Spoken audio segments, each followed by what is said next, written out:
नमस्कार. हॅलो 24 तासमध्ये मी अनुपमा आपल्या सगळ्यांचं मनापासून स्वागत करते. हॅलो 24 तासमध्ये आपण विविध विषयांवर चर्चा करत असतो, मग ते करिअर असो की गुंतवणूक अथवा आरोग्य. आणि अशाच एका महत्त्वाच्या विषयावर आज आपण हॅलो 24 तासमध्ये बोलणार आहोत आणि विषय आहे दीर्घकालीन श्वसनविकार.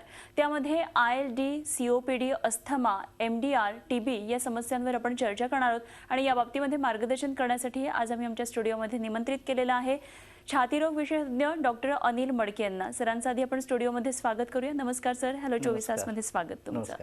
आणि थोडक्यात ओळख करून देते, डॉक्टर अनिल मडके हे निष्णात श्वसन विकार तज्ज्ञ आहेत. विविध प्रकारच्या आणि कोणत्याही श्वसन विकारावरील आधुनिक उपचारांसाठी सांगली इथं डॉक्टर अनिल मडके यांचं श्वास लाईफलाईन सेंटर नावाचं एक सुसज्ज हॉस्पिटल आहे. गेली 25 वर्ष डॉक्टर अनिल मडके या क्षेत्रामध्ये कार्यरत आहेत. डॉक्टर मडके हे श्वसन विकार तज्ज्ञ तर आहेतच, पण त्याशिवाय त्यांनी इतर अनेक क्षेत्रांमध्ये उत्तुंग अशी कामगिरी सुद्धा केलेली आहे. आरोग्य प्रबोधन करणारं जनस्वास्थ्य नावाचं मासिक ते गेली 21 वर्ष यशस्वीपणे चालवतात. 5 पुस्तकांचे ते लेखक देखील आहेत. दमा, कारण आणि उपचार, क्षयरोगावर मात, संकल्प आरोग्याचा, मनोनी आणि जगण्यात अर्थ आहे अशी डॉक्टरांच्या काही पुस्तकांची नावं आहेत. आणि त्यांना आजपर्यंत जीवनरक्षक, धन्वंतरी, महेशभूषण, वैद्यभूषण, महात्मा गांधी सेवा पुरस्कार, प्रेरणा पुरस्कार, हजारे पुरस्कार, लोकमत दक्षिण महाराष्ट्र आयकॉन यासारखे पुरस्कार मिळालेले आहेत. चला तर मग आज आपण दीर्घकालीन श्वसन विकार म्हणजेच काय आणि त्यावरचे उपचारांवर मार्गदर्शन घेऊया आणि लगेचच आपण चर्चेला सुरुवात करूया. सगळ्यात आधी सर आपण बघतो की आपल्या अवतीभोवती बरेच लोक असतात आणि त्यांना नेहमी धाप लागलेली असते. तर अशी धाप लागण्या ज्या लोकांना खूप दिवसांपासून, खूप महिन्यांपासून, खूप वर्षांपासून धाप लागते त्याची अनेक कारणं असतात. त्यापैकी महत्त्वाची कारणं असतात ती फुफ्फुसामध्ये आणि हृदयामध्ये. आज आपण फुफ्फुसांच्या विकाराचा महत्त्व करून विचार करणार आहोत. थोड्या स्लाइड्स आपण बघूया. ज्या कारणांमुळे त्रास होतो ही कारणं फुफ्फुसामध्ये दडलेली असतात आणि फुफ्फुसाचे जे विविध भाग आहेत या स्लाइडमध्ये मी दाखवलेले आहेत. श्वसन नलिका असतात, मोठ्या श्वासनलिका, छोट्या श्वासनलिका आणि हळूहळू त्या लहान होत जातात. या स्लाइडमध्ये आपल्याला दिसेल. आणि शेवटी वायुकोशामध्ये या श्वासनलिकांचं रूपांतर होतं. या कुठल्या तरी एका भागामध्ये आजार असतो. तो आजार शोधून काढणं महत्त्वाचं असतं. म्हणजे आपण उदाहरणादाखल घ्यायचं झालं तर श्वासनलिकामध्ये खूप काळ जर दाह निर्माण झाला, क्रॉनिक एअरवे डिसीज, त्यामुळे लोकांना धाप लागू शकते. याशिवाय क्रॉनिक असतं म्हणजे जुनाट दमा जर असेल त्याचं निदान नेमकेपणानं होत नाही आणि त्यामुळे धाप लागू शकते. आपल्याकडे COPD नावाचा आणखीन एक आजार आहे ज्याची माहिती आता लोकांना आहे. धुरामुळे हा त्रास होतो. म्हणजे सिगारेट स्मोकिंग, बीडी स्मोकिंग, काही लोक गांजा, चिलीम ओढतात. पण जे लोक स्मोकिंग करत नाहीत पण धुराच्या सान्निध्यात येतात, विशेषतः ग्रामीण भागातल्या स्त्रिया किंवा उपनगरातल्या शहरातल्या स्त्रिया ज्या चुलीचा वापर करतात, बंबाचा वापर करतात, शेकोटीच्या बाहेर लोक शेकतात आणि ग्रामीण भागात आजही शेकोटी वापरली जाते. म्हणजे बाळंतिणीसाठी शेकोटी देतात किंवा थंडीच्या दिवसात शेकोटी करतात. तो धूर जो असतो, घरी उदबत्ती वापरतात, धूप, कापूर, वेगवेगळ्या प्रकारचे मॅट्स, या सगळ्या धुरामुळे जो त्रास होतो त्यामध्ये दमा असतो. आणि COPD म्हणजे क्रॉनिक ऑब्स्ट्रक्टिव्ह एअरवे डिसीज किंवा पल्मोनरी डिसीज, यामध्ये वायुकोश असे रुंद झालेले असतात. याशिवाय ILD नावाचा आजार जो आहे तो मला आज महत्त्वाचा वाटतो अशासाठी की या आजाराचं निदान लवकरच्या टप्प्यात होत नाही. इथे एक मी स्लाइड दाखवलेली आहे. या ILDचे जे वेगवेगळे प्रकार असतात त्यातला IPF नावाचा, इडिओपॅथिक पल्मोनरी फायब्रोसिस नावाचा प्रकार दाखवलाय. उजव्या बाजूला चांगलं फुफ्फुस दिसतंय आणि डाव्या बाजूला हे IPFचं फुफ्फुस दिसतंय. काय होतं, फुफ्फुस ही स्पंजासारखी असतात नॉर्मली तुमची आमची, आणि या ILD मध्ये, IPF मध्ये फुफ्फुस स्पंजाची फुफ्फुस बत्ताशासारखी होतात. म्हणजे आकुंचन प्रसरण ते होतच नाही, घट्ट होतात. तर हा एक जो आजार आहे तो दीर्घकालीन धापेचा कारणीभूत घटक असू शकतो. याशिवाय सार्कॉइडोसिस नावाचा एक विकार आहे ज्यामध्ये पांढऱ्या पेशींचे पुंजके साठतात. याचा परिणाम डोळ्यावर होतो, त्वचेवर होतो, हृदयावर होतो, मेंदूवर होतो. आपल्याकडे संधिवाताचे अनेक रुग्ण आहेत आणि तुम्हाला वाटेल की संधिवाताचा आणि फुफ्फुसाचा काय संबंध, काय तर संबंध आहे. कारण संधिवातामध्ये सांधे जसे अफेक्ट झाले असतात तसे कनेक्टिव्ह टिश्यू अफेक्ट झाले असतात. कनेक्टिव्ह टिश्यू म्हणजे 2 अवयव बांधून ठेवणारा टिश्यू, आणि फुफ्फुसातले हे टिश्यू आहेत ना हे अफेक्ट होतात. ओके. त्यामुळे संधिवात हा फुफ्फुसांचा सुद्धा असू शकतो, हे लोकांनी लक्षात ठेवावं. आणि आणखीन एक महत्त्वाचा भाग म्हणजे ब्लड प्रेशर आपलं जसं असतं, आपण हाताला कफ बांधून ब्लड प्रेशर बघतो. होय. ब्लड प्रेशर हा सिस्टमिक ब्लड प्रेशर झाला किंवा हायपरटेन्शन झालं, ब्लड प्रेशर वाढलं की तसा फुफ्फुसाचाही ब्लड प्रेशर असतो. बरं. फुफ्फुसातल्या ज्या रक्तवाहिन्या आहेत त्याचं जर ब्लड प्रेशर वाढून राहिलं तर त्यांना दीर्घकालीन दम्याचा, धापेचा त्रास होऊ शकतो. या सगळ्या आजारांचं निदान जर झालं तर मला वाटतंय या आजारांवर आपण मात करू शकतो. अगदी सर, मगाशी तुम्ही बोलताना म्हटलात की ILD हा जो आजार येतो कसा गंभीर असू शकतो, तर त्याची लक्षणं बेसिकली काय असतात आणि त्याच्यावर काही मग उपचार आहेत?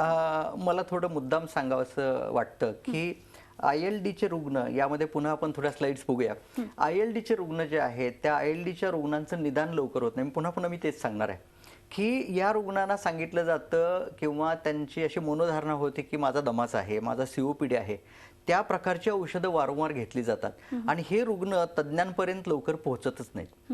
तर आपण ILD हा प्रकार काय ते समजावून घेऊ. इथे मी स्लाइड जी दाखवलेली आहे यामध्ये फुफ्फुस जी आहे त्या फुफ्फुसांच्या श्वसन नलिका हळूहळू बारीक होऊन शेवटी द्राक्षाच्या घडासारखं आपल्याला दिसतं. आणि एक उजव्या बाजूला आपल्याला एक चित्र दिसतं की स्लाइडच्या उजव्या बाजूला की यामध्ये रक्तवाहिन्या लालसर आणि निळ्या दिसतात, म्हणजे आर्टरीज आणि व्हेन्स.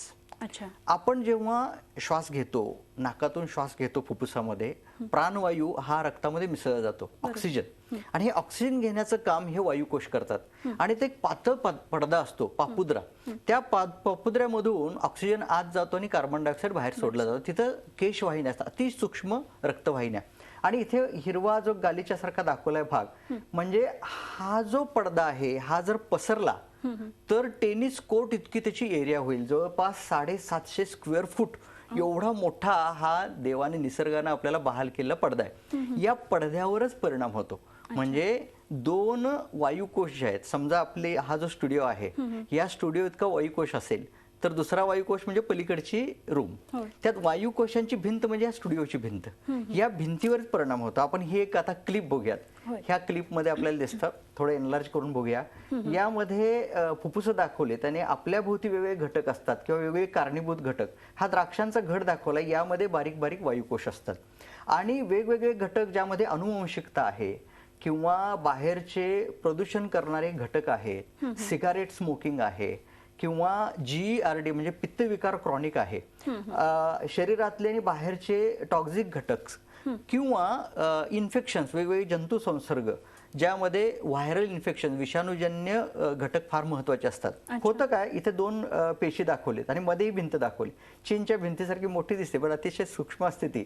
आणि यामध्ये ज्या पेशी आहेत, वायुकोशाच्या पेशी, जेव्हा ह्या घटकांमुळे परिणाम होतो आणि वायुकोशामध्ये इंजुरी होते, इजा होते, ही इजा सगळ्या रक्तभर मेसेज दिला जातो आणि त्या मेसेजनुसार शरीरातल्या वेगवेगळ्या पेशी कार्यान्वित होतात. अच्छा. आणि या ज्या वायुकोशाच्या पेशी आहेत त्यातून काही स्त्राव स्त्रवले जातात, रक्तातल्या काही पेशी आहेत त्यातले सुद्धा स्त्राव स्त्रवले जातात. आणि यामध्ये असतात रसायन, केमिकल घटक असतात, केमिकल प्रॉडक्ट्स असतात. हे घटक आपल्या वायुकोशांवर परिणाम करतात आणि मग वेगवेगळ्या पेशी तिथे एकत्र यायला लागतात. म्हणजे लढाई जी चाललेली असते, लढाईत एखादा जंतू बाहेरून आला की आपल्या पांढऱ्या पेशी तुटून पडतात, तशा तिथे यायला लागतात. आणि तिथे फायब्रोब्लास्ट नावाच्या पेशी असतात, त्या पेशी येऊन साठायला लागतात आणि हळूहळू ही भिंत मोठी व्हायला लागते. आपल्याला दिसली आता की नंतरच्या भागामध्ये ह्या पांढऱ्या पेशी बरोबर फायब्रोब्लास्ट आल्यात आणि ह्या त्या भिंतीला घट्ट करायला लागतात. आणि मग पडझड सुरू झालेली दिसते तुम्हाला उजव्या बाजूला. वायुकोशांच्या पेशी निखळायला लागतात. थोडक्यात एखादी इमारत, एखादा वाडा हळूहळू जुना होऊन जसा पडायला लागतो तशा त्या पेशी, वायुकोश खराब व्हायला लागतात. आणि मगाशी मी जे सांगितलं की प्राणवायू घेणं आणि कार्बन डायऑक्साईड सोडणं ही प्रक्रिया मंदावली जाते आणि ज्या पातळ स्पंजासारख्या पेशी भित्तिका असतात त्या हळूहळू घट्ट होतात आणि मग हा परिणाम होऊन ILDचा विकार होतो. इंटरस्टिशियल लंग डिसीज, ही भिंत म्हणजे इंटरस्टिशियम. आणि याची लक्षणं तुम्ही विचारलीत. होय. काय होतं की खूप काळापासून ह्यांना धाप लागते. आमच्याकडे रुग्ण येतात, म्हणतात की मला धाप लागते. मी त्यांना विचारतो कधीपासून त्रास आहे. ते म्हणतात काही महिने झाले. मी जेव्हा एक्सरे आणि सिटी स्कॅन बघतो तेव्हा त्यांना म्हणतो की हे महिन्यांचं नाही आहे, हे वर्षभरापूर्वी 2 वर्षांचं ते हो आहे. हळूहळू मला धाप वाढायला लागली म्हणतात. होय. तर हळूहळू वाढत जाणारे धाप, सुरुवातीला कष्ट केल्यानंतर जिने चढल्यानंतर जी धाप लागते ती नंतर शांत बसल्यावर सुद्धा लागायला लागते. अच्छा. म्हणजे जरा जरा मला काम होत होतं आणि आता होतच नाही. किंवा पूर्वी मी फिरायला जायचो, आता फिरायला जायला जमत नाही. काही काळ चालतो आणि थांबतो.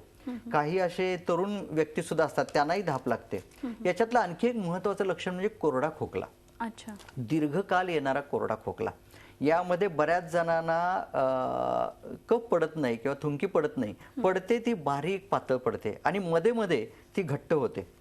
काही लोकांना काहीच त्रास होत नाही. काय होतं, दम लागतो, बारीक खोकला येतो आणि विकनेस जाणवतो, अशक्तपणा, काही करावंसं वाटत नाही, कशात रस वाटत नाही, भूक लागत नाही, कणकण आलेली असते पण ती पण सांगता येत नाही, एक्सप्लेन करता येत नाही. आणि ह्या लोकांना वारंवार जो खोकला येतो तेव्हा त्यांना वारंवार औषध घ्यावं लागतं. अच्छा. आणि डॉक्टर वेगवेगळ्या प्रकारच्या गोळ्या देतात. म्हणजे गोळ्यावर ते जणू काही जगत असतात, वर्षानुवर्षे चालत असतं, पण त्यांना धापेचं कारण मात्र काही सापडत नाही. अनेकांना ऑक्सिजन द्यावा लागतो आणि ते ऑक्सिजनवर घरी असतात. अशी सगळी लक्षणं या आजारी असतात, या आजाराची असतात. याशिवाय ज्यांना संधिवात असतो, म्हणजे बोट अशी घट्ट झाली, ज्याला आम्ही क्लविंग म्हणतो, बोट घट्ट झाली असते. याच्यामध्ये चित्रामध्ये दाखवले बोटाची जी टोकं आहेत, नखाचा भाग हा टणक झालेला असतो. यामध्ये फुफ्फुस विकार हे कारण असतं. काही लोकांची बोट ही कातडी सोललेली असते. या चित्रामध्ये मी दाखवलेलं आहे. यात ज्या बारीक केशवाहिन्या असतात म्हणजे रक्तवाहिन्या, तिथे व्हॅस्क्युलायटिस होतो, तिथं दाह होतो. या दाहाचा परिणाम म्हणून वेगवेगळ्या प्रकारचे कनेक्टिव्ह टिश्यू डिसीजेस जे या ILDचं कारण असतात. SLE नावाचा एक आजार आहे ज्यामध्ये तोंडावरती दोन्ही बाजूला फुलपाखराच्या आकाराच्या रॅश निघतात. या चित्रामध्ये खूप छान दाखवलेला आहे. या बाईंना तो असा आजार आहे. काही लोकांना तोंड येतं वारंवार आणि आपल्या हिरड्यांना सूज येते. अशी सगळी वेगवेगळी लक्षणं यामध्ये असतात. आणि सार्कॉइडोसिस नावाचा जो आजार आहे जो आपल्याकडे खूप प्रमाणात जास्त प्रमाणात आपण दिसतोय. सार्कोइडोसिस विषयी पण जाणून घेऊया. मात्र इथे वेळ झाली एका छोट्याशा ब्रेकची. कुठे जाऊ नका, पाहत रहा झी24 तास.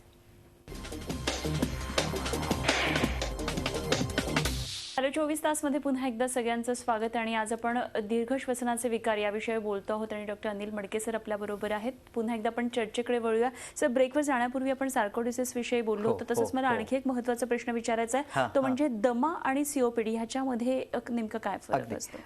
सार्कोइडोसिसची आपण स्लाइड बघत होतो. यामध्ये ऑटोइम्युन डिसीज ज्याला म्हणतो, म्हणजे आपल्या शरीराच्या काही पेशींविरुद्ध प्रतिपिंड तयार होतात, याला ऑटोइम्युन डिसीज म्हणतात. तर ह्या सार्कोइडोसिस मध्ये काय होतं की पांढऱ्या पेशींचे पुंजके तयार होतात आणि वेगवेगळ्या अवयवावर परिणाम होतो, फुफ्फुसावर, हृदयावर, मेंदूवर, डोळ्यावर, त्वचेवर. आणि या आजाराचं लक्षण नीटपणे कळत नसल्यामुळं काही लसिका ग्रंथी, लिम्फ नोड्स ह्या मोठ्या होतात. तर या आजारामुळे सुद्धा धाप लागते, हे सर्वांनी लक्षात ठेवावं. आणि तुम्ही विचारलं तो दमा आणि COPD मधला बदल किंवा फरक, हा फार महत्त्वाचा प्रश्न आहे. कारण दीर्घकालीन जेव्हा दम्याचा त्रास होतो, दम्यामध्ये श्वासनलिका आकुंचन पावतात. या स्लाइडमध्ये पुन्हा दाखवलंय. रुंद असलेल्या श्वासवाहिन्या अरुंद होतात, त्यामध्ये कफ साठतो आणि श्वास आत घ्यायला बाहेर सोडायला त्रास होतो, त्याला आपण दमा म्हणतो.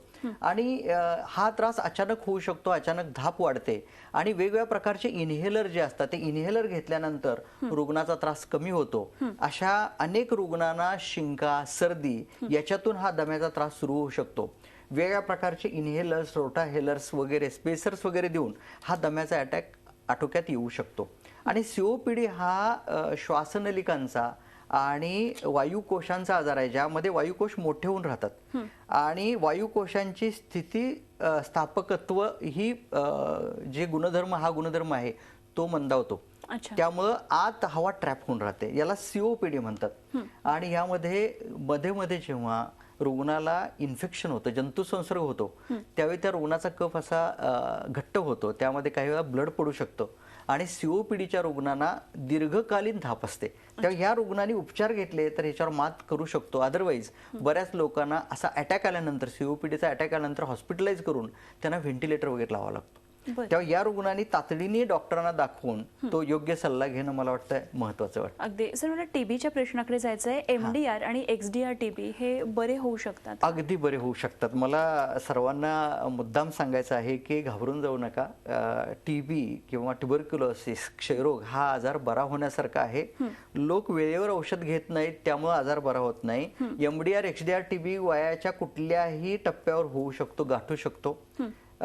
लक्षणं वेगवेगळी असतात. ज्या स्लाइडमध्ये दाखवल्या दिवसामध्ये पाणी होऊ शकतं. अर्थात ते पाणी क्षयामुळेच असतं असं नाही. काही वेळा संधिवातामुळं, कर्करोगामुळं म्हणजे कॅन्सरमुळं, ह्या प्रत्येक कारणामुळे होऊ शकतं. त्या पाण्याचं कारण शोधून काढावं. आणि MDR टीबीला महत्त्वाची गोष्ट म्हणजे वेगवेगळ्या प्रकारची जी औषधं लागतात ती पूर्ण डोसमध्ये घ्यावी लागतात. थुंकी किंवा गाठी असतील तर गाठीचा स्त्राव याची चाचणी करून कोणत्या जंतूंचा प्रादुर्भाव झालाय, कुठल्या विशिष्ट जंतूंचा, आणि त्यावर कुठल्या विशिष्ट औषधांचा परिणाम होतो, ही चाचणी आम्ही करून घेतो. आणि त्यानुसार जर चाचणी केली तर मला वाटतंय हा आजार पूर्ण बरा होतो. MDR आणि XDR वर औषधं आपल्याकडे आहेत, ती व्यवस्थित घेतली तर आजार बरा होऊ शकतो. फक्त रुग्णांना मला नेहमीसारखं सांगायचं आहे की खोकताना, शिंकताना रुमाल लावा. अदरवाईज या चित्रात दाखवल्याप्रमाणे लक्षावधी जंतू बाहेर पडतात आणि ते जंतू निरोगी माणसाच्या सानिध्यात आल्यानंतर त्यांना हा आजार जाऊ शकतो. त्यामुळे मास्क वापरावा. थुंकी निर्जंतुक होईपर्यंत आपण काळजी घ्यावी. अगदी सर, आणखी एक खरं तर महत्त्वाचा प्रश्न आपल्याला विचारायचा तो म्हणजे घोरणाचा. मात्र एक छोटेसे इथे विश्रांतीची वेळ झालेली, एक ब्रेक घेऊया. पाहत रहा झी 24 तास.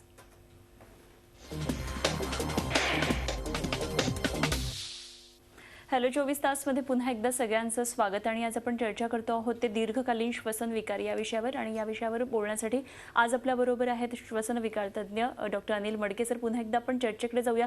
खरं तर सर, सगळ्यांच्याच घरामध्ये एकतरी माणूस हा घोरणारा असतो आणि ही खूप मोठी समस्या त्या घरच्यांना वाटत असते, त्या घोरणाऱ्या माणसालाही वाटत असते.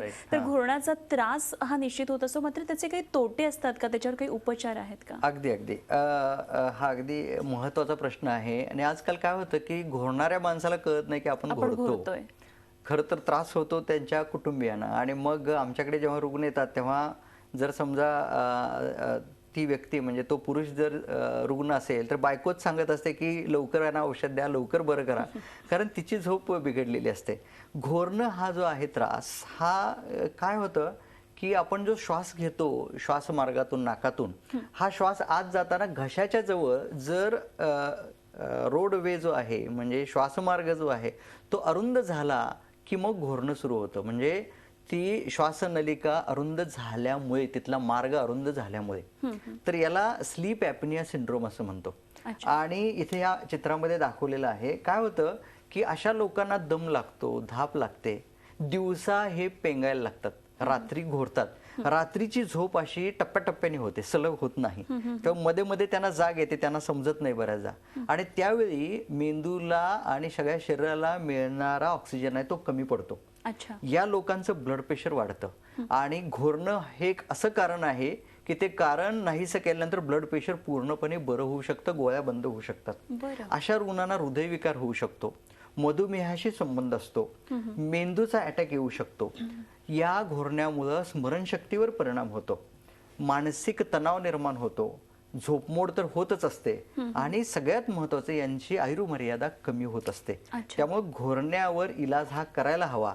काय करतो आम्ही, स्लीप स्टडीज नावाची टेस्ट करतो. म्हणजे रुग्णाला रात्री हॉस्पिटलाइज करून हॉस्पिटलमध्ये ठेवून त्याला वेगवेगळ्या प्रकारचे त्याचे मशीन दाखवलेलं आहे, ते डोक्याला, छातीला, नाकाला मशीन लावून त्याच्या झोपेचा अभ्यास केला जातो, घोरण्याचा अभ्यास केला जातो, आणि किती काळ ऑक्सिजन कमी पडतो, श्वास कमी पडतो याचा अभ्यास करून त्याचं निदान केलं जातं. आणि अशा रुग्णांना एक वेगळ्या प्रकारचं मशीन या चित्रात दाखवल्याप्रमाणे आम्ही देतो, आणि रुग्णाला त्या घोरण्यातून मुक्ती मिळू शकते, घोरणं पूर्ण बंद होऊ शकतं, क्वालिटी ऑफ लाईफ सुधारते, आणि त्याचं ब्लड प्रेशर कमी होतं, बाकीच्या व्याधी आहेत त्या कमी होतात. मुद्दा आहे तो निदान करण्याचा. तर त्यांनी तज्ज्ञांना दाखवावं आणि घोरण्यावर इलाज करून घ्यावा. अगदी खरे. तसंच बरेच वेळा आपण बघतो की ॲलर्जीज असतात वेगवेगळ्या प्रकारच्या. तर अशा ॲलर्जी बाबत काय सांगता येईल की कशाची काय ॲलर्जी आहे, कसं ओळखायचं? मी तर सर्वांना सांगेन की ॲलर्जी असेल तर बऱ्याच लोकांना शिंका येतात, सर्दी येते, नाक गळतं, त्वचेवर खाज उठते, लाल डाग उठतात, रॅश उठते.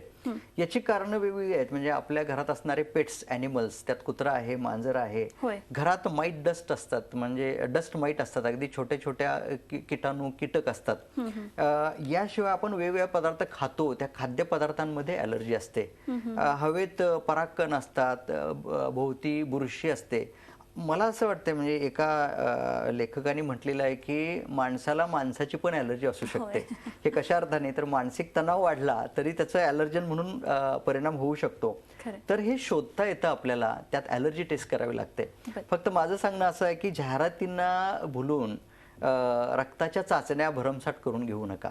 तज्ज्ञाकडे जायला पाहिजे. म्हणजे कसं आहे की कार्डिओग्राम आपण काढतो, कार्डिओग्राम काढणं मशीनवर सोपं असतं, पण ते वाचणं महत्वाचं असतं. म्हणजे त्या कार्डिओग्राम काढल्यानंतर त्याला काय होतं हे सांगून उपचार घेणं मग तसं ॲलर्जी टेस्ट आहे. तज्ज्ञांकडे टेस्ट करून घेतली तर तज्ज्ञ तुम्हाला सांगतील, आम्ही सांगू की हे टाळायचं कसं आणि त्यावर उपचार काय आहेत. अगदी म्हणून ॲलर्जी टाळता येते. अगदी सर, अगदी थोडा वेळ राहिलाय मला आपल्या हॉस्पिटल विषयी जाणून घ्यायचंय. श्वास लाईफलाईन सेंटर आपलं आहे सांगलीमध्ये, तर कुठकुठल्या तपासण्या होतात, कसे उपचार होतात? मला सांगायला खूप आनंद होतो आणि आम्ही गेली 25 वर्षे लोकांना सेवा देतो. यामध्ये फुफ्फुसाशी संबंधित, श्वसनाशी संबंधित सर्व चाचण्या आम्ही करतो.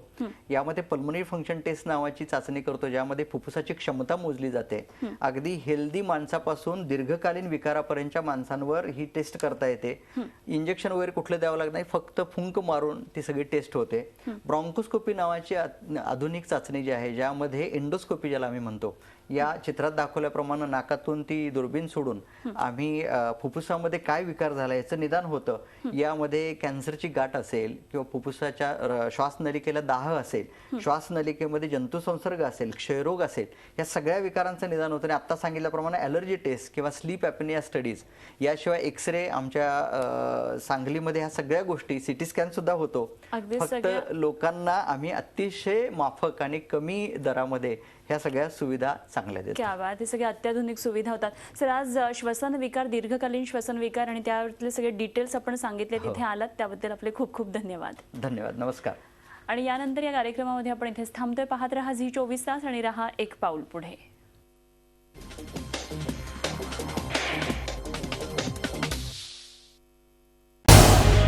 झी 24 तास रहा एक पाऊल पुढे.